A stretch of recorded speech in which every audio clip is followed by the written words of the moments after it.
ನಮಸ್ಕಾರ ಸ್ನೇಹಿತರೆ, ಮಿಸ್ಟರ್ ಕೀರಾ ಚಾನೆಲ್ಗೆ ನಿಮ್ಮೆಲ್ಲರಿಗೂ ಹಾರ್ದಿಕ ಸ್ವಾಗತ.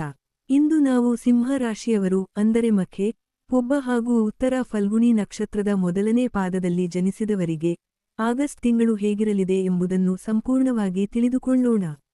ಈ ವಿಡಿಯೋದಲ್ಲಿ ಕೇವಲ ಮಾಸಿಕ ರಾಶಿ ಭವಿಷ್ಯವನ್ನಷ್ಟೇ ಹೇಳುವುದಿಲ್ಲ. ನಿಮ್ಮ ಮೇಲೆ ಯಾವ ಗ್ರಹಗಳ ಪ್ರಭಾವವಿದೆ, ಯಾವ ಕ್ಷೇತ್ರಗಳಲ್ಲಿ ಯಶಸ್ಸು ಸಿಗಬಹುದು, ಯಾವ ವಿಷಯಗಳಲ್ಲಿ ಎಚ್ಚರಿಕೆ ವಹಿಸಬೇಕು ಮತ್ತು ಈ ತಿಂಗಳ ಅತ್ಯುತ್ತಮ ಪರಿಹಾರವೇನು ಎಂಬುದನ್ನು ಕೂಡ ವಿವರವಾಗಿ ತಿಳಿಸುತ್ತೇನೆ.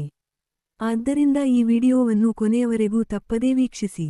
ನಿಮ್ಮ ಜೀವನದಲ್ಲಿ ಉದ್ಯೋಗ, ಹಣಕಾಸು, ವಿವಾಹ, ಆರೋಗ್ಯ ಅಥವಾ ಕುಟುಂಬಕ್ಕೆ ಸಂಬಂಧಿಸಿದ ಸಮಸ್ಯೆಗಳು ಮರುಮರು ಎದುರಾಗುತ್ತಿದ್ದರೆ, ಅದರ ಹಿಂದಿರುವ ಗ್ರಹದೋಷ, ಕುಂಡಲಿ ದೋಷ ಅಥವಾ ಇತರ ಜ್ಯೋತಿಷ್ಯ ಕಾರಣಗಳನ್ನು ತಿಳಿಯಲು ನಮ್ಮ ಪರ್ಸನಲ್ ಆಸ್ಟ್ರಾಲಜಿ ರಿಪೋರ್ಟ್ ಪಡೆಯಬಹುದು.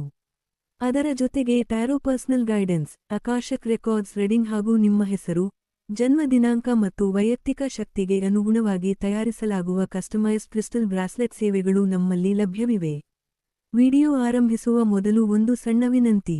ಈ ಮಾಹಿತಿ ನಿಮಗೆ ಉಪಯುಕ್ತವಾಗಿದ್ದರೆ ಲೈಕ್ ಮಾಡಿ, ನಿಮ್ಮ ಅಭಿಪ್ರಾಯವನ್ನು ಕಾಮೆಂಟ್ ಮಾಡಿ, ನಿಮ್ಮ ಸ್ನೇಹಿತರೊಂದಿಗೆ ಶೇರ್ ಮಾಡಿ ಹಾಗೂ ಇಂತಹ ಜ್ಯೋತಿಷ್ಯ ಮತ್ತು ಆಧ್ಯಾತ್ಮಿಕ ಮಾಹಿತಿಗಾಗಿ ಮಿಸ್ಟರ್ ಕೀರಾ ಚಾನೆಲ್ ಅನ್ನು ಸಬ್ಸ್ಕ್ರೈಬ್ ಮಾಡಿ. ಹಾಗಾದರೆ ಈಗ ಸಿಂಹ ರಾಶಿಯವರ ಆಗಸ್ಟ್ ತಿಂಗಳ ಸಂಪೂರ್ಣ ಭವಿಷ್ಯವನ್ನು ತಿಳಿದುಕೊಳ್ಳೋಣ. ಈ ಆಗಸ್ಟ್ ತಿಂಗಳಲ್ಲಿ ಸಿಂಹ ರಾಶಿಯವರಿಗೆ ಗೋಚಾರದಲ್ಲಿ ಪ್ರಮುಖ ಬದಲಾವಣೆಗಳಿವೆ. 11ನೇ ಮನೆಯಲ್ಲಿ ಮಂಗಳ, 12ನೇ ಮನೆಯಲ್ಲಿ ಉಚ್ಚ ಸ್ಥಿತಿಯ ಗುರು, 7ನೇ ಮನೆಯಲ್ಲಿ ರಾಹು ಹಾಗೂ 8ನೇ ಮನೆಯಲ್ಲಿ ಅಷ್ಟಮ ಶನಿ ಸಂಚರಿಸುತ್ತಿದ್ದಾರೆ. ಈ ಗ್ರಹಗಳ ಪ್ರಭಾವ ನಿಮ್ಮ ಜೀವನದ ವಿವಿಧ ಕ್ಷೇತ್ರಗಳ ಮೇಲೆ ಹೇಗೆ ಕೆಲಸ ಮಾಡಲಿದೆ ಎಂಬುದನ್ನು ಈಗ ನೋಡೋಣ. ಮೊದಲಿಗೆ ವೃತ್ತಿ ಮತ್ತು ಆರ್ಥಿಕ ಸ್ಥಿತಿ ಕುರಿತು ಮಾತನಾಡುವುದಾದರೆ, 11ನೇ ಮನೆಯಲ್ಲಿರುವ ಮಂಗಳನ ಅನುಗ್ರಹದಿಂದ ಉದ್ಯೋಗ ಮತ್ತು ವ್ಯವಹಾರದಲ್ಲಿ ಉತ್ತಮ ಅವಕಾಶಗಳು ದೊರೆಯುವ ಸಾಧ್ಯತೆ ಇದೆ. ನೀವು ಬಹಳ ದಿನಗಳಿಂದ ಕಾಯುತ್ತಿದ್ದ ಕೆಲವು ಗುರಿಗಳು ಈ ತಿಂಗಳಲ್ಲಿ ನೆರವೇರುವ ಸಾಧ್ಯತೆಯೂ ಇದೆ. ಆದರೆ 8ನೇ ಮನೆಯಲ್ಲಿರುವ ಅಷ್ಟಮ ಶನಿಯ ಕಾರಣದಿಂದ ಕೆಲಸಗಳಲ್ಲಿ ಸ್ವಲ್ಪ ವಿಳಂಬ ಅಥವಾ ಅಡೆತಡೆಗಳು ಎದುರಾಗಬಹುದು. 12ನೇ ಮನೆಯಲ್ಲಿ ಉಚ್ಚ ಸ್ಥಿತಿಯ ಗುರು ಇರುವುದರಿಂದ ಹಣದ ಹರಿವು ಉತ್ತಮವಾಗಿದ್ದರೂ, ಶುಭ ಕಾರ್ಯಗಳು, ಧಾರ್ಮಿಕ ಕಾರ್ಯಗಳು ಅಥವಾ ಪ್ರಯಾಣಕ್ಕಾಗಿ ಖರ್ಚು ಹೆಚ್ಚಾಗಬಹುದು. ಆದ್ದರಿಂದ ಹಣಕಾಸಿನ ನಿರ್ವಹಣೆಯಲ್ಲಿ ಜಾಗರೂಕರಾಗಿರಿ. ಕುಟುಂಬ ಮತ್ತು ದಾಂಪತ್ಯ ಜೀವನದ ವಿಷಯಕ್ಕೆ ಬಂದರೆ, 7ನೇ ಮನೆಯಲ್ಲಿರುವ ರಾಹು ಹಾಗೂ 8ನೇ ಮನೆಯ ಶನಿಯ ಪ್ರಭಾವದಿಂದ ಕೆಲವೊಮ್ಮೆ ಸಣ್ಣಪುಟ್ಟ ಭಿನ್ನಾಭಿಪ್ರಾಯಗಳು ಅಥವಾ ತಪ್ಪು ತಿಳುವಳಿಕೆಗಳು ಉಂಟಾಗಬಹುದು. ಸಂಗಾತಿಯೊಂದಿಗೆ ಮಾತನಾಡುವಾಗ ತಾಳ್ಮೆ ಮತ್ತು ಸಮಾಧಾನದಿಂದ ವರ್ತಿಸಿ. ಪಾಲುದಾರಿಕೆ ವ್ಯವಹಾರ ಮಾಡುವವರು ಯಾವುದೇ ಒಪ್ಪಂದಕ್ಕೆ ಸಹಿ ಮಾಡುವ ಮೊದಲು ಎಲ್ಲಾ ದಾಖಲೆಗಳನ್ನು ಸರಿಯಾಗಿ ಪರಿಶೀಲಿಸುವುದು ಉತ್ತಮ. ಆರೋಗ್ಯದ ದೃಷ್ಟಿಯಿಂದ ಈ ತಿಂಗಳು ಸ್ವಲ್ಪ ಹೆಚ್ಚು ಎಚ್ಚರಿಕೆ ಅಗತ್ಯ. ಅಷ್ಟಮ ಶನಿಯ ಪ್ರಭಾವದಿಂದ ಆಯಾಸ, ಕಾಲು ನೋವು, ನಿದ್ರಾಹೀನತೆ ಅಥವಾ ಮಾನಸಿಕ ಒತ್ತಡದಂತಹ ಸಮಸ್ಯೆಗಳು ಕಾಣಿಸಬಹುದು. ವಾಹನ ಚಲಾಯಿಸುವಾಗ ವಿಶೇಷ ಜಾಗರೂಕರಾಗಿರಿ. ಪ್ರತಿದಿನ ಸ್ವಲ್ಪ ಸಮಯ ವ್ಯಾಯಾಮ, ಯೋಗ ಮತ್ತು ಧ್ಯಾನಕ್ಕೆ ಮೀಸಲಿಟ್ಟರೆ ದೈಹಿಕ ಹಾಗೂ ಮಾನಸಿಕ ಆರೋಗ್ಯ ಉತ್ತಮವಾಗಿರುತ್ತದೆ.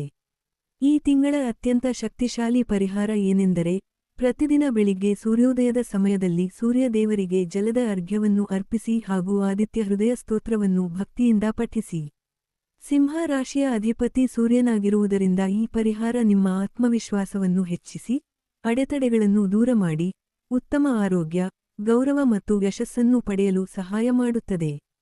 ಒಟ್ಟಾರೆಯಾಗಿ ನೋಡಿದರೆ, ಸ್ವಲ್ಪ ತಾಳ್ಮೆ ಮತ್ತು ಸರಿಯಾದ ನಿರ್ಧಾರಗಳನ್ನು ತೆಗೆದುಕೊಂಡರೆ ಈ ಆಗಸ್ಟ್ ತಿಂಗಳು ಸಿಂಹ ರಾಶಿಯವರಿಗೆ ಉತ್ತಮ ಅವಕಾಶಗಳು, ಆರ್ಥಿಕ ಬೆಳವಣಿಗೆ ಹಾಗೂ ಜೀವನದಲ್ಲಿ ಹೊಸ ಪ್ರಗತಿಯನ್ನು ತಂದುಕೊಡುವ ಸಾಧ್ಯತೆ ಇದೆ. ಸ್ನೇಹಿತರೆ, ಇದು ಸಿಂಹ ರಾಶಿಯವರ ಆಗಸ್ಟ್ ತಿಂಗಳ ಸಂಪೂರ್ಣ ಭವಿಷ್ಯ. ಈ ಮಾಹಿತಿ ನಿಮಗೆ ಉಪಯುಕ್ತವಾಗಿದೆ ಎಂದು ಭಾವಿಸುತ್ತೇನೆ. ಆದರೆ ನೆನಪಿರಲಿ, ಇದು ಸಾಮಾನ್ಯ ರಾಶಿ ಭವಿಷ್ಯ. ನಿಮ್ಮ ವೈಯಕ್ತಿಕ ಕುಂಡಲಿ, ಜನ್ಮ ಸಮಯ ಹಾಗೂ ಗ್ರಹಸ್ಥಿತಿಯ ಆಧಾರದ ಮೇಲೆ ಫಲಿತಾಂಶಗಳು ಬದಲಾಗಬಹುದು. ನಿಮ್ಮ ಜೀವನದಲ್ಲಿ ಎದುರಾಗುತ್ತಿರುವ ಸಮಸ್ಯೆಗಳ ನಿಖರ ಕಾರಣವನ್ನು ತಿಳಿಯಲು ಪರ್ಸನಲ್ ಆಸ್ಟ್ರಾಲಜಿ ರಿಪೋರ್ಟ್, ಗ್ರಹದೋಷ ಮತ್ತು ಕುಂಡಲಿ ದೋಷಗಳ ವಿಶ್ಲೇಷಣೆ, tarot personal guidance, Akashic records reading ಹಾಗೂ ನಿಮ್ಮ ವೈಯಕ್ತಿಕ ಶಕ್ತಿಗೆ ಅನುಗುಣವಾಗಿ ತಯಾರಿಸಲಾಗುವ ಕಸ್ಟಮೈಸ್ಡ್ ಕ್ರಿಸ್ಟಲ್ ಬ್ರಾಸ್ಲೆಟ್ ಬೇಕಿದ್ದರೆ ನಮ್ಮನ್ನು ಸಂಪರ್ಕಿಸಬಹುದು. ಇಷ್ಟವಾದರೆ ಲೈಕ್, ಕಾಮೆಂಟ್, ಶೇರ್ ಮಾಡಿ ಹಾಗೂ ಮಿಸ್ಟರ್ ಕೀರಾ ಚಾನೆಲ್ ಅನ್ನು ಸಬ್ಸ್ಕ್ರೈಬ್ ಮಾಡಲು ಮರೆಯಬೇಡಿ. ಧನ್ಯವಾದಗಳು. ಮತ್ತೆ ಮುಂದಿನ ವಿಡಿಯೋದಲ್ಲಿ ಭೇಟಿಯಾಗೋಣ. ನಮಸ್ಕಾರ.